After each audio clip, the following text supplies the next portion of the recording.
اللہ ورسولہ، اور وہ چاہتے ہیں کہ اللہ اور اس کے رسول کے درمیان تفریق کریں، جدائی پیدا کریں۔ وَيَقُولُونَ نُؤْمِنُ بِبَعْضٍ وَنَكْفُرُ بِبَعْضٍ، اور کہتے ہیں کہ ہم بعض کو مانیں گے بعض کے اوپر نہیں ایمان لائیں گے۔ وَيُرِيدُونَ أَن يَتَّخِذُوا بَيْنَ ذَلِكَ سَبِيلًا، وہ چاہتے ہیں کہ اس کے درمیان ایک دوسری راہ نکالی جائے۔ تو یہ نماز، روزہ، حج، زکوٰۃ ماننے، توحید اور روزہ اور زکوٰۃ کو قبول کرنے والا لیکن نماز کا انکار کرنے والا، ظاہر ہے وہ ایک تیسری راہ نکالنے کی کوشش کر رہا ہے اللہ کی نظر میں، اسی لیے وہ کافر ہے، وہ دائرہ اسلام سے خارج ہے۔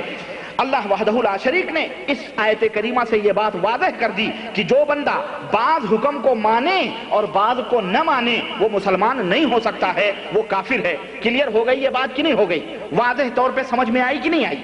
اسی طرح سے ایک اور آپ سمجھیں کہ ایک آدمی توحید کو بھی مانتا ہے، نماز بھی پڑھتا ہے، روزہ بھی رکھتا ہے، حج بھی کرتا ہے، زکوٰۃ بھی دیتا ہے، اللہ کے ساتھ کسی کو شرک نہیں کرتا، بدعات نہیں کرتا، خرافات نہیں کرتا، فرشتوں کے اوپر ایمان لاتا ہے، اللہ کے اوپر ایمان لاتا ہے، اس کے رسولوں کے اوپر ایمان لاتا ہے، اسی طرح سے تقدیر کے اوپر ایمان لاتا ہے، اللہ کی نازل کردہ تمام کتابوں کے اوپر بھی ایمان لاتا ہے، لیکن ایک پوائنٹ اس میں ہے، آخرت، قیامت کا وہ انکار کرتا ہے۔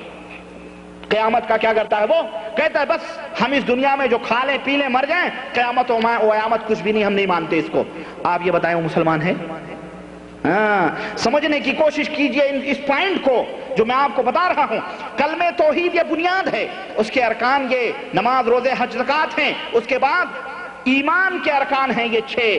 تؤمنون باللہ وملائکتہ، اللہ کے اوپر ایمان لاؤ، ملائکہ کے اوپر ایمان لاؤ، رسولوں کے اوپر ایمان لاؤ، کتابوں کے اوپر ایمان لاؤ، اسی طرح سے آخرت کے اوپر ایمان لاؤ، اور چھٹی چیز ہے والقدر خیرہ وشرہ، قسمت اور تقدیر اور نصیبے کے شر اور خیر ہونے کے اوپر، برے اور بھلے ہونے کے اوپر ایمان لاؤ، یہ ایمان ہے۔ ان ارکان ایمان میں سے نماز کے، روزے، حج، زکوٰۃ، کلمہ توحید سب کچھ وعدہ کرتا ہے، سب کچھ مانتا ہے، لیکن صرف آخرت کا انکار کرتا ہے۔ تو آپ ہمیں بتائیں کہ وہ مسلمان ہے کہ نہیں مسلمان؟ وہ مسلمان ہے؟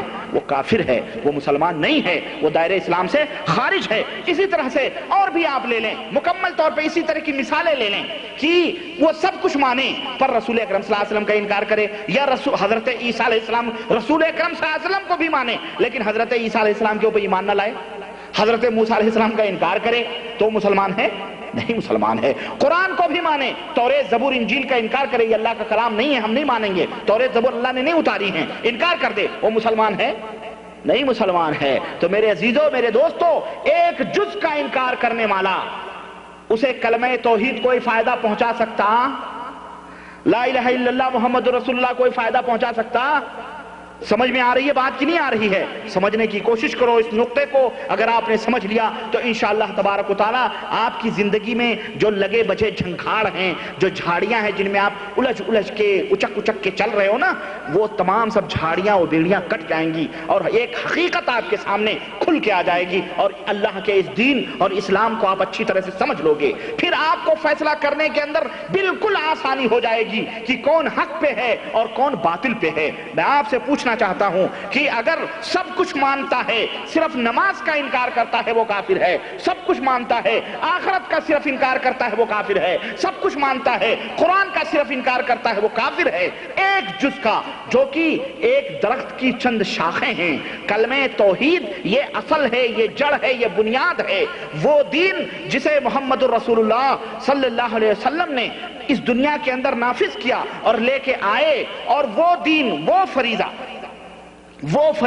جو اللہ کے رسول صلی اللہ علیہ وسلم کے ذریعے ہمارے اوپر اترا اور ہمارے اوپر فرض کیا گیا۔ میرے عزیزو، نماز بھی ہمارے اوپر فرض کی گئی، روزے بھی ہمارے اوپر فرض کیے گئے، زکوٰۃ بھی ہمارے اوپر فرض کیے گئے، حج بھی، اور اسی طرح سے اللہ کے اوپر ایمان لانا، روزے اور اللہ کے فرشتوں، ملائکہ اور کتابیں اور آخرت، ان سب کے اوپر ایمان لانا ہمارے اوپر فرض کیا گیا۔ ان تمام فرائض میں سب سے بڑا فریضہ اللہ کے رسول صلی اللہ علیہ وسلم کو لے کر اس دنیا کے اندر دے کے بھیجا گیا، اور صرف اللہ کے رسول کو نہیں بلکہ اس اہم فریضے کو لے کر کے حضرت آدم سے لے کر کے اور حضرت محمد رسول اللہ صلی اللہ علیہ وسلم تک جتنے بھی انبیاء رسول آئے اسی فریضے کو ادا کرنے کے لیے آئے، اور وہ فریضہ کیا ہے؟ اسی فریضے کو ادا کرنے کے لیے عیسیٰ آئے، اسی فریضے کو ادا کرنے کے لیے موسیٰ آئے، اسی فریضے کو ادا کرنے کے لیے یعقوب آئے، اسی فریضے کو ادا کرنے کے لیے ابراہیم آئے، اسی فریضے کو ادا کرنے کے لیے نوح آئے۔ غرض جتنے بھی انبیاء اور رسول آئے سب اسی فریضے کو ادا کرنے کے لیے آئے، اور وہ فریضہ ہے توحید کا فریضہ، اہم فریضہ جو جڑ ہے، جو بنیاد ہے۔ اس اہم فریضے کو لے کر کے اللہ کے رسول صلی اللہ علیہ وسلم اور جتنے بھی انبیاء رسول آئے سب لے کر کے آئے، اور نماز روزے یہ اسی جڑ کی، اسی پیڑ کی شاخیں ہیں۔ تو جب شاخوں میں کسی ایک شاخ کا انکار کرنے والا کافر ہو سکتا ہے، تو جو جڑ ہے اس جڑ کے اندر بعض کو ماننے والا، توحید کے بعض حصوں کو قبول کرنے والا اور بعض حصوں کا انکار کرنے والا کافر کیوں نہیں ہو سکتا ہے، مشرک کیوں نہیں ہو سکتا ہے؟ یہ آپ سے میں پوچھنا چاہتا ہوں، ہے حقیقت کی نہیں حقیقت؟ جب سب مانتے ہیں نماز روزہ حج زکوٰۃ یہ فرع ہے، یہ شاخ ہے، اس کا انکار کرنے والا کافر ہو جائے گا، اور میں دلیلوں سے اس کو ثابت کروں گا، احادیث سے، دلیلوں سے، سیرت کے دلیلوں سے میں انشاءاللہ تعالی اس کو میں ثابت کرنے کی کوشش کروں گا۔ اب آپ سوچئے کہ جو توحید کا، اگر وہ توحید کا انکار کرے یا توحید کے بعض حصوں کا انکار کرے، اللہ وحدہ لا شریک کے ساتھ کی جو توحید ہے اس کے بعض حصوں کو مانے اور بعض حصوں کا انکار کرے، تو وہ کافر کیوں نہیں ہو سکتا؟ اللہ رب العزت کو عالم الغیب ماننا یہ بھی توحید ہے، اللہ وحدہ لا شریک کو خالق ماننا یہ بھی توحید ہے، اللہ وحدہ لا شریک کو مدبر ماننا یہ بھی توحید ہے، اللہ رب العزت کو سمیع بصیر ماننا یہ بھی توحید ہے، اللہ رب العزت کے اوپر توکل کرنا یہ بھی توحید ہے، اللہ رب العزت کے سامنے رکوع کرنا یہ بھی توحید ہے، اللہ وحدہ لا شریک کے سامنے سجدہ کرنا یہ بھی توحید ہے، قیام تعظیم کرنا یہ بھی توحید ہے، اللہ وحدہ لا شریک کے سامنے نہایت ہی عجز و انکساری اور ذلت اور رسوائی کے ساتھ کھڑا ہونا یہ بھی اللہ وحدہ لا شریک کی توحید ہے۔ اللہ وحدہ لا شریک کو پکارنا، اس سے استغاثہ کرنا، اس سے مدد طلب کرنا، اسے آواز دینا، اسے سکھ اور دکھ میں اٹھتے بیٹھتے آواز دینا یہ بھی توحید ہے، یہ تمام سب توحید ہے۔ آپ بتائیں اگر ان توحیدوں میں کوئی آدمی 10 کو مانے ایک کا انکار کرے تو وہ مسلمان ہو سکتا ہے؟ وہ مسلمان ہو سکتا ہے؟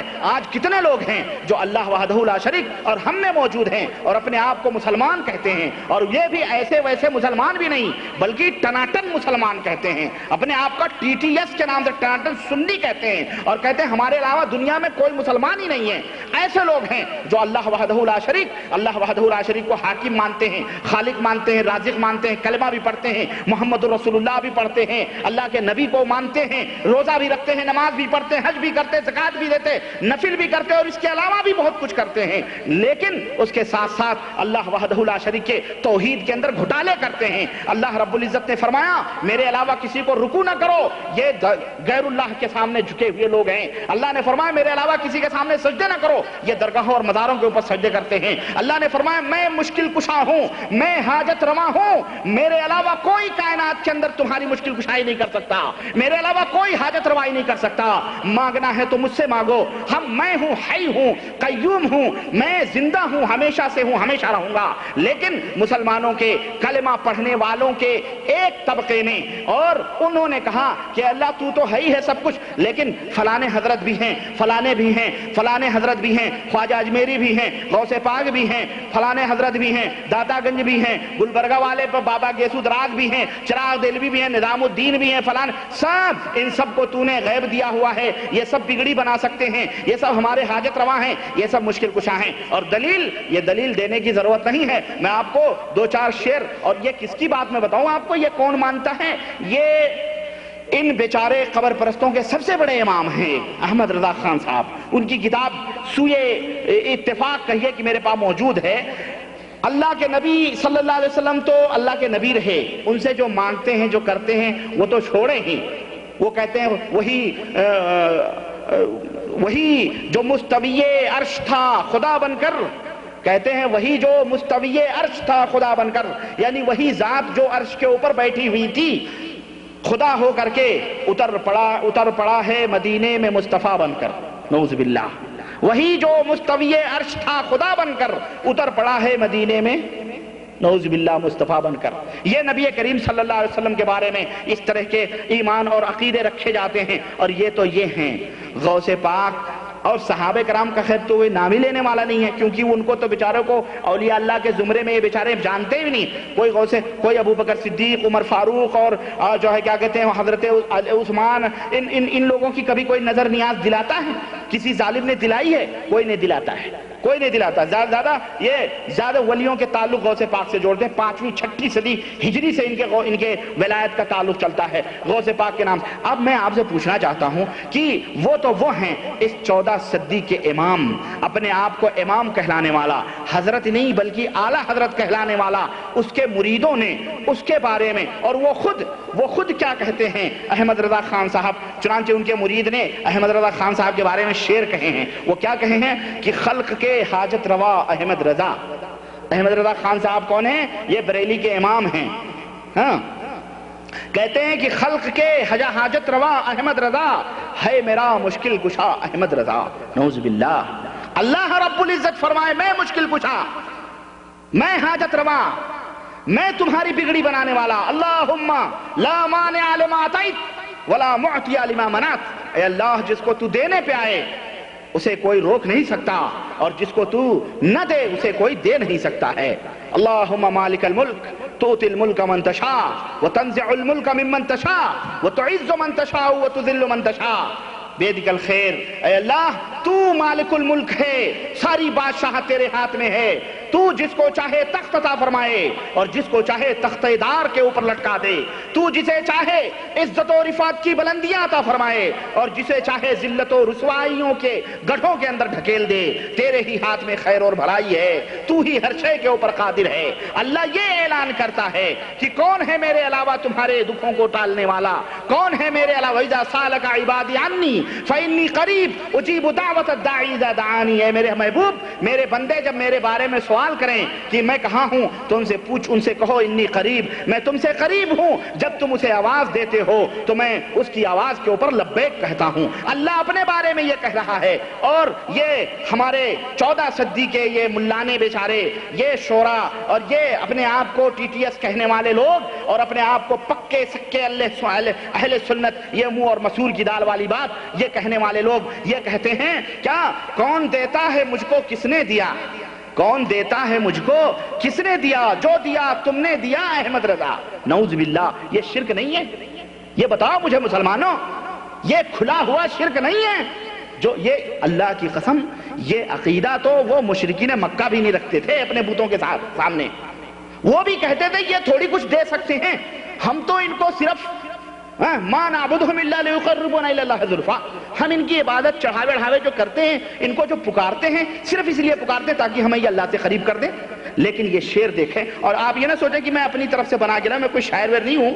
آپ یہ نہ سمجھیں میں حوالے دوں گا یہ کس کتاب سے نقل کیے گئے ہیں. نفخۃ الروح ایک کتاب ہے، اور مولانا ایوب رضوی صاحب اسی طور کے سب شعراء ہیں، ان کی کتاب ہے. ان کی کتاب میں یہ اشعار لکھے ہوئے ہیں کہ کون دیتا ہے مجھ کو کس نے دیا؟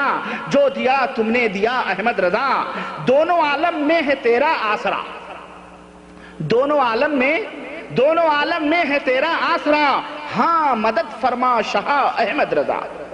سوچ رہے ہیں یہ کیا ہے؟ یہ توحید ہے.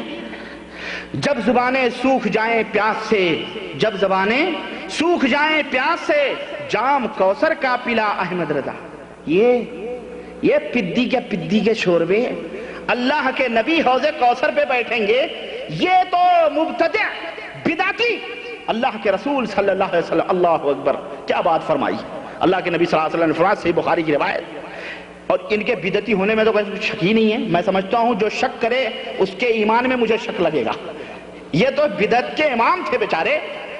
یہ لوگ جب اللہ کے رسول صلی اللہ علیہ وسلم کے پاس قیامت کی پہنچیں گے حوض کوثر پر، تو صحابہ اور فرشتے انہیں گھسیٹ کے لے کے جہنم میں جا رہے ہوں گے. تو اللہ کے نبی کہیں گے اصحابی اصحابی، یہ میرے اصحاب ہیں، یہ میری امت کے لوگ ہیں، میرے قریب کرو. فرشتے کہیں گے انک لا تدری ما احدثوا من بعدک. اے نبی، آپ کو علم نہیں ہے کہ آپ کی وفات کے بعد انہوں نے آپ کے دین میں کیا کیا گھوٹالے کیے ہیں.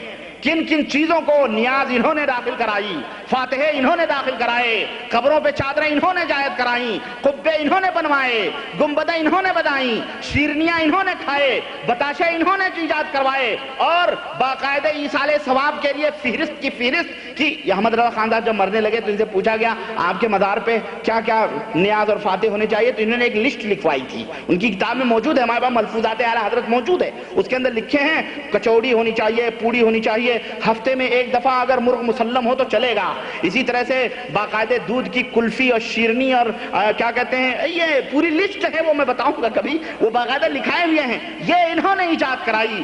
وہ فرشتے کہیں گے اللہ کے نبی آپ کو انہوں نے اور آپ کے درجے اور مقام سے ہٹا کے عرش کے اوپر آپ کو انہوں نے ظالموں نے بٹھایا تھا، آپ کے دین میں انہوں نے کیسے کیسے گھٹیا باتیں کری تھیں، کیا کیا انہوں نے گل کھلائے تھے، اے اللہ کے نبی